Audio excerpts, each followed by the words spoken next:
Le 28 décembre 2020, 3 soldats de l'armée impérialiste française ont été tués au Mali, lors d'une attaque menée par des djihadistes du groupe de soutien à l'islam et aux musulmans liés à Al-Qaïda.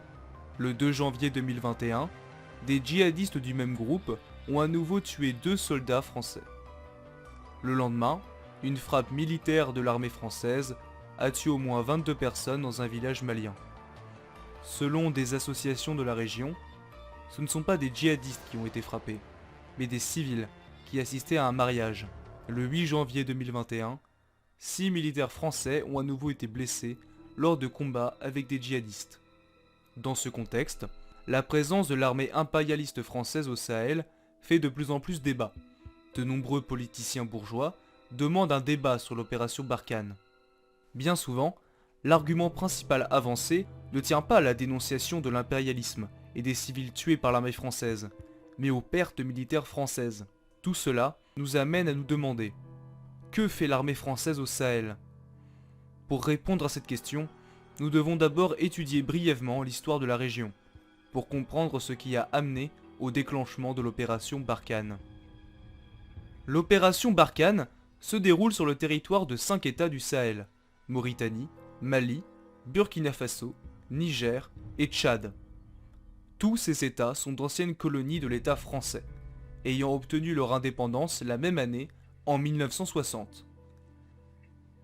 Depuis cette vague d'indépendance, ces États sont restés des semi-colonies de l'État français, dominés totalement par l'impérialisme français, gouvernés par la bourgeoisie comprador, c'est-à-dire la bourgeoisie qui collabore directement avec la puissance impérialiste dominante. Ainsi, dans ces États, la puissance impérialiste française se balade, fait ce qu'elle veut, met en place les régimes qu'elle souhaite, pille les ressources, exploite de la main-d'œuvre, exporte des capitaux et écrase les mouvements de révolte qui contestent sa domination. Thomas Sankara, révolutionnaire anti-impérialiste burkinabé, en a fait les frais et a été assassiné et renversé lors d'un coup d'État soutenu par l'impérialisme français en 1987. Depuis cette date, aucun des États mentionnés n'a eu de gouvernement osant s'opposer à l'impérialisme français. Ainsi, en 2012, lorsque des Touaregs ont déclenché une insurrection dans le nord du Mali, l'État comprador malien a rapidement fait appel à l'armée française pour écraser le mouvement, qui avait mené une alliance avec des groupes islamistes. C'est donc pour écraser l'insurrection Touareg et islamiste que l'opération Serval a été lancée par l'armée impérialiste française en janvier 2013.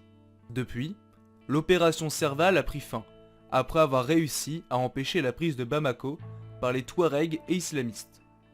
Cependant, cela n'a pas mis fin à la présence militaire impérialiste française au Mali, puisque c'est l'opération Barkhane qui a pris le relais à partir de 2014 dans le but officiellement de lutter contre les groupes djihadistes au Sahel. Évidemment, l'armée impérialiste française n'est en aucun cas présente dans la région pour protéger les populations civiles et la démocratie, comme le prétendent les bourgeois pseudo-humanistes. En effet, depuis 2013, les frappes aériennes et les attaques françaises au sol ont déjà tué plusieurs dizaines de civils dans différents pays du Sahel. Si l'armée française est présente au Sahel, c'est avant tout pour sécuriser les intérêts économiques français dans la région. Le Sahel est une région dominée par l'impérialisme français. Les ressources naturelles y sont principalement exploitées par des entreprises françaises, à l'image d'Areva, qui dispose d'un quasi-monopole sur l'extraction d'uranium au Niger. Lorsqu'on sait que 72% de la production d'électricité française est nucléaire et que la France est le premier exportateur mondial d'électricité, on comprend aisément pourquoi il est absolument vital pour les entreprises françaises du secteur de conserver leur monopole sur le pillage de l'uranium du Sahel. 40 000 entreprises françaises, dont 14 multinationales, sont présentes en Afrique, et notamment au Sahel. Si certaines de ces entreprises comme Total sont principalement présentes dans la région pour en piller les ressources naturelles, d'autres, comme Orange ou Carrefour, parient sur le développement d'une classe moyenne africaine pour gagner de nouveaux marchés et obtenir des retours sur leurs investissements sur le continent. Ainsi, les très importantes ressources naturelles du Sahel et la recherche de nouveaux débouchés économiques pour les entreprises françaises font partie des principales motivations de l'opération Barkhane. Cela est encore plus évident lorsqu'on regarde une carte des ressources naturelles de la région. On constate leur importante concentration dans les zones d'action de l'opération Barkhane. Les pays sur le territoire desquels se déroule l'opération Barkhane sont tous gouvernés par la bourgeoisie compradore, qui collabore activement avec l'impérialisme français, en permettant notamment l'installation d'entreprises françaises dans la région, mais également en sollicitant directement des interventions militaires françaises. Au Mali, par exemple, c'est l'État malien qui a demandé le déclenchement de l'opération Serval en 2013. Et depuis, l'armée malienne est formée et armée par l'État français, qui de cette manière s'assure une domination complète sur les forces armées du pays. Néanmoins, si les États du Sahel sont historiquement des pays dominés par l'impérialisme français, les monopoles français font face dans la région à une concurrence de plus en plus forte de la part d'autres puissances impérialistes. Ainsi, le 28 mars 2019, la sénatrice Marie-Noëlle Lienemann, membre du groupe des opportunistes du PCF au Sénat, s'inquiétait du recul des intérêts économiques de la France en Afrique. Elle affirmait à cette occasion que l'approche bilatérale de l'impérialisme allemand avait permis à ce dernier de supplanter la France comme principal fournisseur européen en Afrique. La sénatrice alertait également le gouvernement sur la forte progression des exportations chinoises en Afrique, qui est passée de 3% des parts de marché en 2001 à 18% en 2017, alors que dans le même temps, les parts de marché françaises sur le continent sont passées de 11% à 5,5%. Il faut ajouter à cela la forte présence de l'impérialisme américain sur le territoire africain, notamment dans des pays faisant traditionnellement partie du précaré français. Et cela n'est pas près de s'arrêter. Déjà en 2014, l'administration Obama encourageait les entreprises américaines à suivre le pas de Microsoft et de General Electric et à investir en Afrique. L'essor des impérialismes allemands et chinois en Afrique se fait donc au détriment de l'impérialisme français, qui, concurrencé jusque dans son précaré, se trouve désormais être le chien maigre de l'impérialisme, selon la terminologie de Lénine. Cela signifie que l'impérialisme français est particulièrement en crise et que les intérêts de la bourgeoisie monopoliste française sont menacés. C'est cette situation qui pousse l'État français à multiplier les opérations militaires ces dernières années, que ce soit au Sahel, mais aussi en Centrafrique, ou encore en Irak et en Syrie. En effet, ces opérations permettent à l'État français de disposer d'une force militaire directement sur place, afin de sécuriser les matières premières. Elles permettent aussi d'asseoir la domination de l'État français sur les structures étatiques de ces pays. Elles permettent à l'État français de négocier de juteux contrats de vente d'armes et d'octroyer des prêts aux États du Sahel, augmentant ainsi leur situation de soumission vis-à-vis de l'impérialisme français. Enfin, elles permettent à l'État français de préparer la sous-traitance de la gestion sécuritaire de ces territoires, notamment par la création du G5 Sahel, dont l'action peut être résumée à cette phrase de Jean-Yves Le Drian, ministre des Affaires étrangères. Une réorganisation intelligente consiste à diminuer nos effectifs en augmentant notre présence.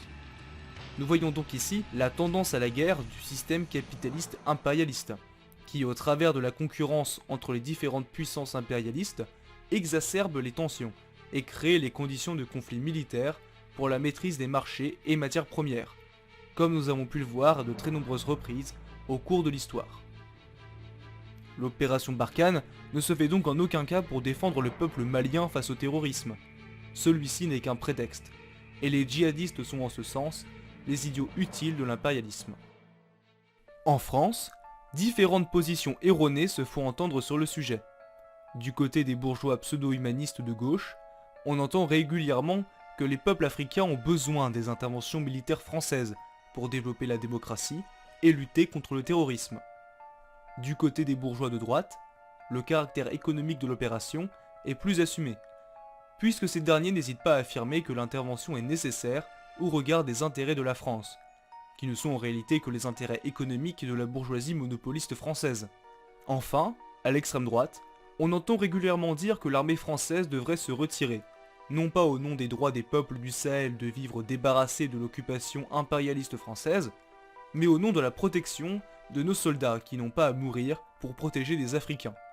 Comme si l'armée française était présente dans la région pour les intérêts des peuples du Sahel. En réalité, sur ce sujet, La seule position juste, la seule position révolutionnaire, pourrait se résumer en quelques mots. Armée française hors d'Afrique, entreprise française hors d'Afrique. Au sein de l'État français, les révolutionnaires doivent donc lutter avec acharnement contre les sales guerres impérialistes de l'État français, contre le pillage des ressources de l'Afrique par les entreprises françaises.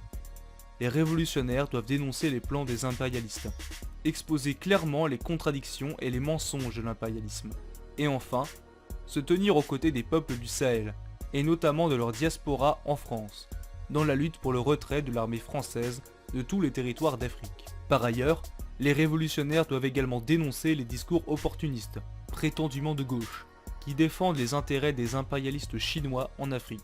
Ces discours, très présents chez les opportunistes pseudo-communistes du PCF et du MJCF, ne servent en définitive que le système capitaliste, en affirmant de manière mensongère que la Chine est un État socialiste, alors qu'elle est en réalité un État impérialiste, social-fasciste. Les authentiques révolutionnaires tiennent donc une ligne anti-opportuniste, et s'opposent à toutes les forces impérialistes, quelles qu'elles soient. C'est là notre conception de la ligne anti-impérialiste. C'est la fin de cette vidéo. N'hésitez pas à liker, à partager et à vous abonner. Nous vous invitons aussi à laisser un commentaire, les discussions qui ont lieu dans la section commentaires étant aussi importantes, si ce n'est plus, que la vidéo elle-même.